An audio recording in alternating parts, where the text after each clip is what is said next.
Magandang araw po mga kapuntos, at sa araw na ito po meron po akong tampok na video para sa inyo at sana ay magustuhan ninyo. Kaya sa mga bago pa po sa aming channel, please po don't forget to hit the subscribe button at ang notification bell para maging notified kayo sa bawat video na ilalabas ko sa channel na ito. At bilang kahilingan po ng punto por punto team at naway maintindihan po ninyo, sana po wag nyo pong i-skip yung mga ads sa aming mga video. Sa maliit na bagay na po na yan, malaking tulong po yan sa ating programa at sa ating ministry. Sana po maunawaan po ninyo. Maraming salamat po, kaya wag na po natin patagalin. Simulan na po natin.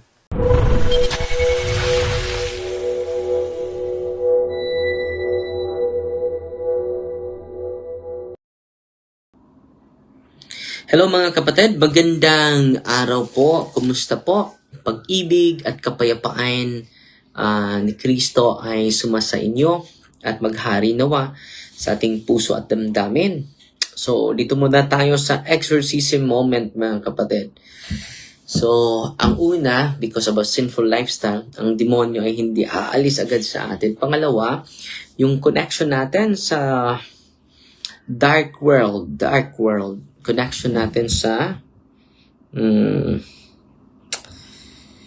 deep connection to the dark world.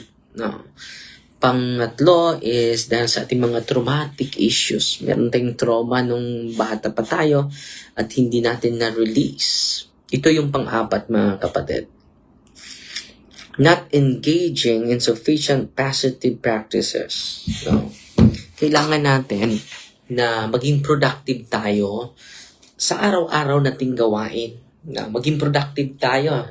Example, sa Catholic Faith Defender, productive ka sa pagsiwalat sa katotohanan. At maraming mga naliwanagan dahil sa porsigido mo na pagsiwalat sa katotohanan. Na productive tayo. So, ang kaaway natin, very negative. Laging nagbibigay sa'yo ng mga negative information, negative emotion. Okay? Without valid reason. No? Without valid reason. Okay? So, kailangan yung pasyente natin ay maging active sa simbahan, maging active sa ministry, whatever ministry it is. No? Some people come to an exorcism expecting the exorcist to do all the work and they remain somewhat passive. Hindi pwede yun. Napupunta ka lang doon, may dumating kanina, sabi niya, Father, hindi mo ako i-exorcise. Ang sagot ko sa kanya, hindi naman exorcism lang ang solusyon nito. Dapat ma-educate ka. Dapat babalik ka. Buti na lang si Brother Leon bakante at okay siya na makatikay siya. Pero sinabihan ko siya, babalik ka dito. Hindi po kami magician. No? So, yung mga tao pupunta doon at i-entrust niya lahat sa exorcist, sa deliverance minister. Hindi pwede yun. No? In reality, it is about, ito yung percentage ni Monsignor Rosete. In reality, it is about 70-30. The exorcist does about 30% of the work, but the real heavy lifting, about 70% must be done by the afflicted person. Ang iba din is 90% sa pasyente, 10% lang sa amin. No?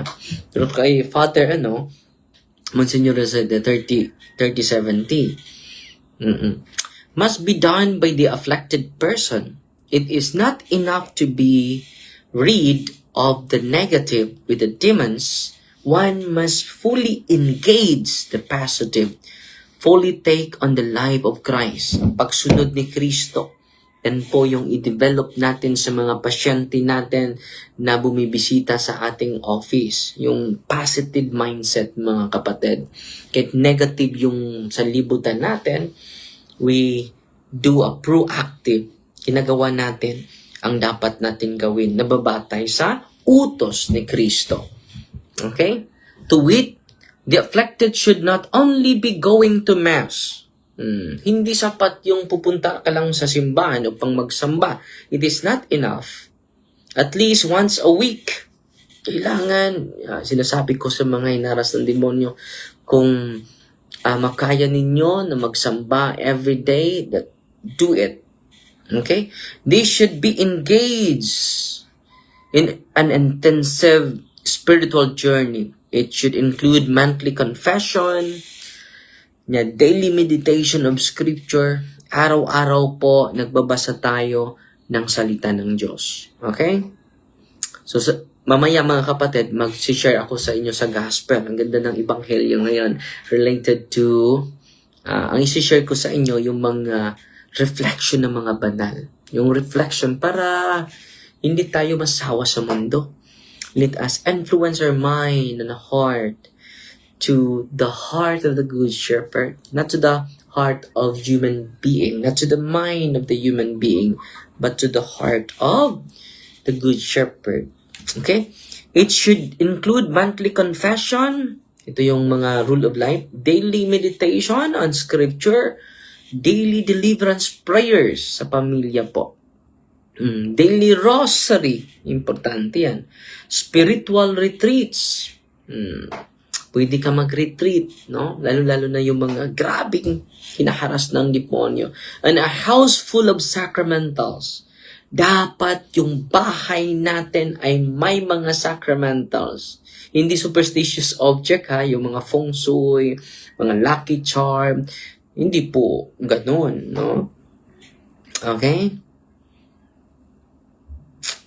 Crucifixes, holy water, salt, oil, meron tayo dyan, okay? They should be actively involved in the church. Dapat maging involved tayo sa gawain ng ating simbahan. Kung lalaki ka o babae, pwede ka mag-active o mag-join sa lay minister or sa altar server, altar boy, or ano yung gusto mo na ipagawa ng pari sa'yo. Padre, bigyan mo ako ng ministry. Then doon ako mag-active para maging productive ako. Okay?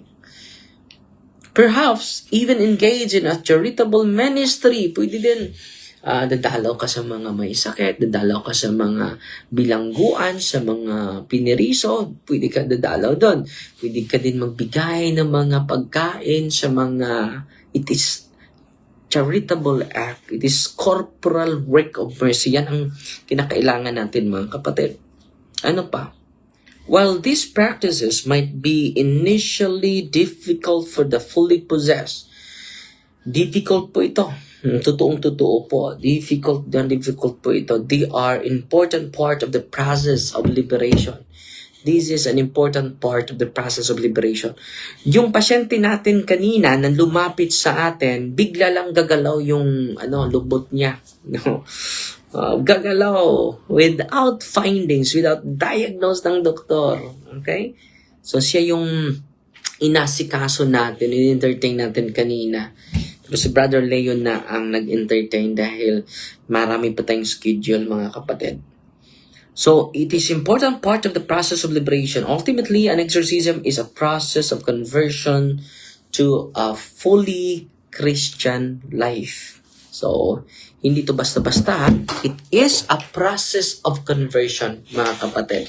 So, yan lang sa muna, no? Yun po yung pang-apat, no? Meron pa tayong pang-lima, pang-anim, pang-pito, because this is 7 reasons why the demon will not. 7 reasons why the demons don't live.